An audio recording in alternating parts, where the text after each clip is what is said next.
అందుకే వాక్యం సెలవిస్తుంది, ఈ లోకం నుండి వచ్చిన వాడు ఈ లోకానికి సంబంధించిన విషయాల గురించి మాట్లాడుతూ ఉన్నాడు, కానీ దేవుని నుండి వచ్చిన వాడు, పై నుండి వచ్చిన వాడు తాను చూసిన తాను విన్న విషయాల గురించి మాట్లాడుతూ ఉన్నాడు, సాక్ష్యమిస్తూ ఉన్నాడు. కాబట్టి ఆయన అందరికంటే గొప్పవాడు.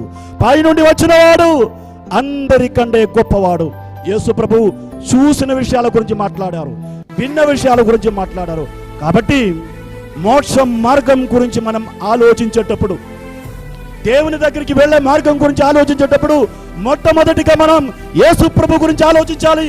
ఆయన యందు తప్ప వేరొక్కని యందు రక్షణ లభింపదు. ఆయనే భూమి మీద మానవుల రక్షణ కొరకు ఇవ్వబడిన ఏకైక రక్షకుడు. ఈ యేసు ప్రభు ఈ లోకానికి వచ్చి ప్రజలతో మాట్లాడినప్పుడు చాలా సార్లు చెప్పారు, అయ్యలారా, నేను మీతో చెప్పే విషయాలు నేను స్వయంగా మాట్లాడడం లేదు. నేను తండ్రి దగ్గర ఉన్నప్పుడు విన్న విషయాలను మీకు తెలియపరుస్తున్నాను. నేను మీ ముందు చేసే ఈ పనులు నావి కావు.